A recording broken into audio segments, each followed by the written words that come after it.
But Charlie, let's talk about Rotherham, shall we? Because this is an exclusive story that you've been following closely. And, of course, a sexual exploitation survivor was ordered to remove a demand for her abuser to be deported.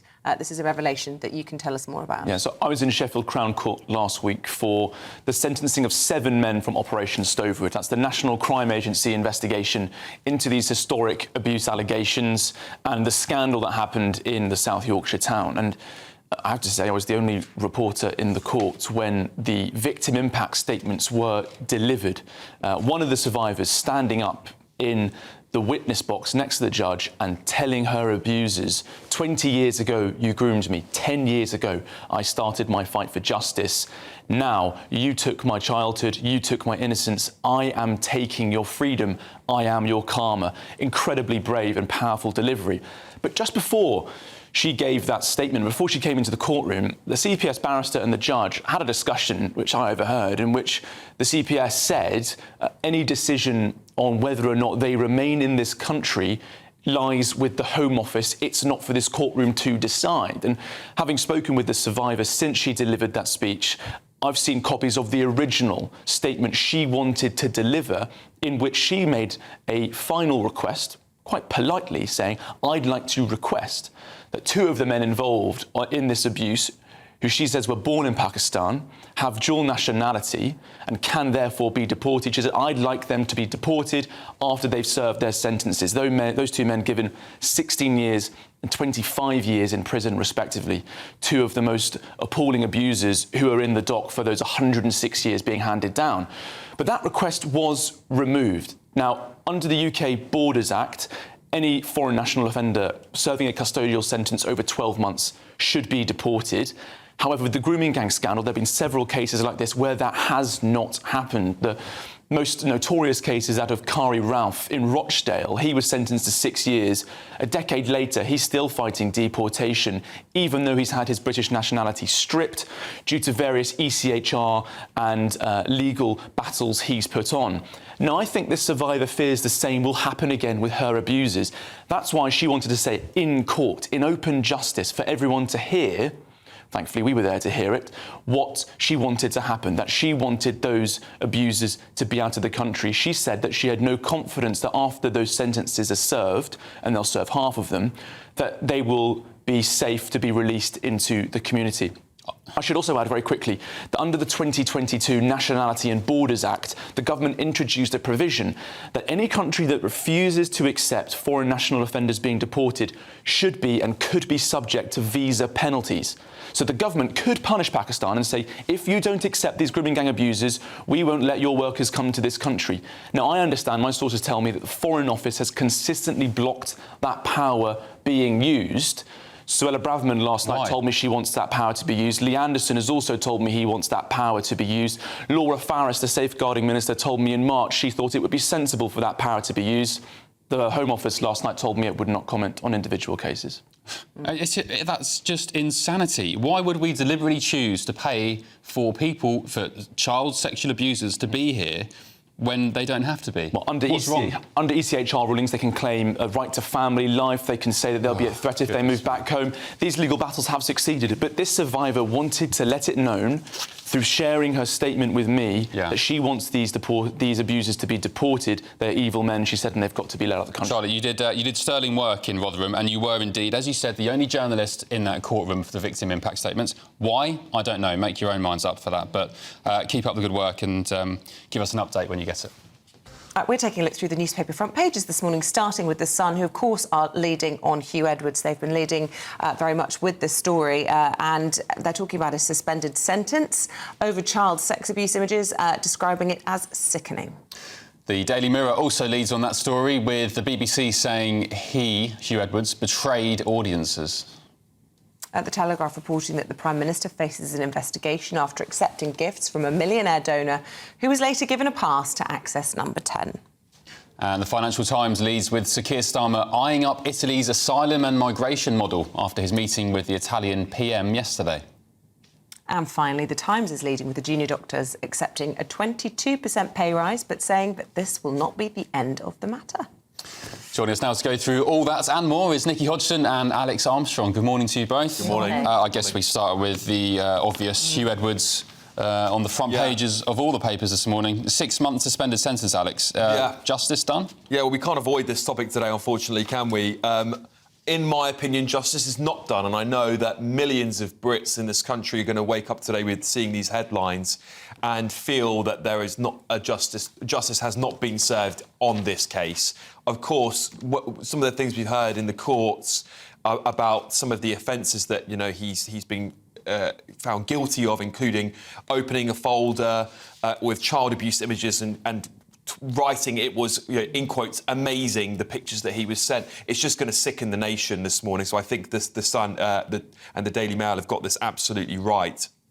I just feel like I understand there's an argument to be made here that this is the same sentence that other people of this crime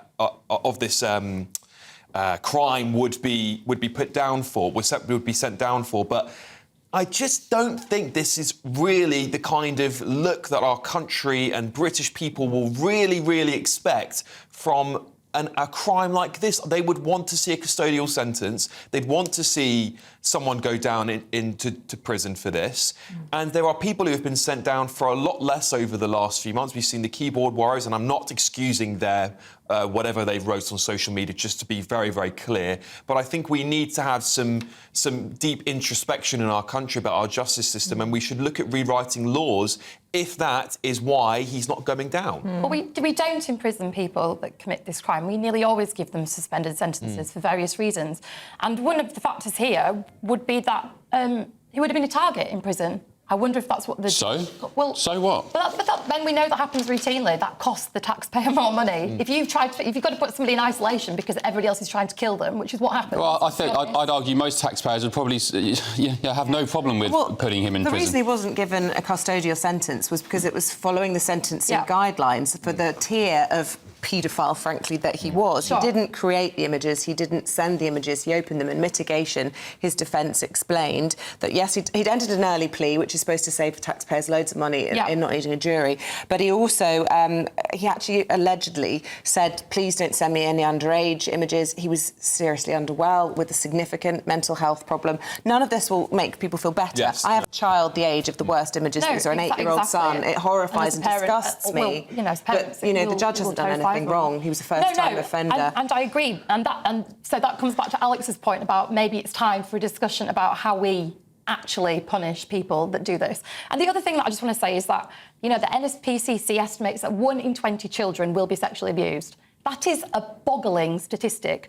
And the danger with a story like this is that we make out that Huw Edwards is an anomaly, that he's on the outskirts, that he's a monster, that he's nothing like anybody else. And the reality is we have a massive problem with child sexual abuse in this country. Yeah, I think the reality is that people are waking up to see this is how the justice system works for people who have been accused of paedophilia on this tier. That's what people are waking up to now, going, oh, wow, that's actually what the sentence would be. And I don't think Brits are going to be happy with that sentence. En masse, I think you'll find the vast majority of people will say he should have gone down for something. And I get, Ben, you're saying that you don't care if he goes to prison. I don't care either, actually. I don't care if he's bashed up in prison. Why should I? I understand people they're looking after his health, but what about the safety of the children? Well, that's what I wanted to say. The 8-year-old or 7-year-old, whatever, the 7 to 9-year-old boy, the youngest one, and the images that he was accessing. What's happened to him? And what sort of support is he being given in all of this? The CPS yesterday saying that accessing, which is what he did, indecent images of children perpetuates the sexual exploitation of them, which has deep, long-lasting trauma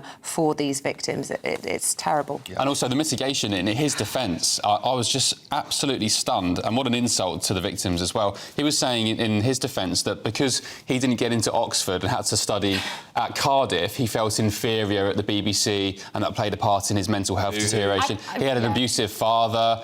So what? Everybody goes through tough childhoods. The BBC has the same. That doesn't make you a paedophile, unfortunately, does it? That's the reality. I'm not a reject. I've been dealing with my whole life. But you're not a paedophile. No, quite. Right, let's talk about junior doctors, something that's going to get us equally hot under the collar, I suspect. This is inside the Daily Mail. 22% pay hike for junior doctors. They don't want to be called junior doctors anymore. From tomorrow, they will be described as resident doctors to reflect their experience and seniority, not quite consultants.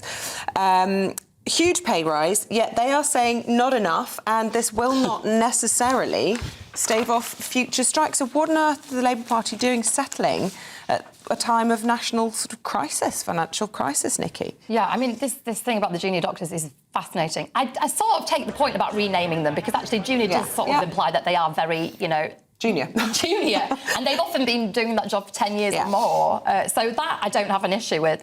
The pay rise issue is more of a problem. If you reach an agreement with a body of workers that still is basically saying, OK, you've given us some terms that we've agreed to, but actually we haven't agreed to them because we're going to carry on striking anyway, you're being held to ransom, aren't you, as a government? And look, I'm the first person to support striking. Not that I ever strike in this industry, because you can't. But I mean, what I mean by that is, like, I support their right to strike. But if they didn't do the deal they wanted or were going to agree to, then why bother at all? Like, that's the bit that I don't understand. I completely understand about NHS, what they perceive to be NHS underfunding and overworking and lack of safety for them and for patients. Fine, but keep negotiating then. Yeah, I feel like this is sort of only changed because we've got a Labour government in power, and I feel there's a lot of politicisation. Can't say that word. Politicisation. Thank you very much. of the junior doctors in general, and this whole strike. I mean, it just felt like it was never ending under the Tories, and Labour have got in. Of course, they've given them a deal, which is good, but it's going to lead to more. It's going to lead to more. What about actual GPs? What they're going to start? I mean, we heard that there's rumours they're not going to do overtime anymore, and so. It never ends, unfortunately. When you give in to one, then you give in to the rest. And this black hole that has had 9 billion of it contributed by this Labour government, it's only been in power for less than 3 months. Which the Treasury won't give us any figures on, by the way. Yes. Why won't they tell us more details? Why won't they tell us more? Well, I think you might find that black hole is contributed by them slightly more than they're letting on, hence why the FT's Freedom of Information request was denied. So I think that this black hole's going to keep on getting bigger, and we're going to have to borrow more money, and the taxpayers are going to have to pay more in taxes, aren't they? Well, as you said, it's going to be radiographers next, and it'll be paramedics, and it'll be every man and his dog. You've opened the floodgates. Yeah, you certainly have.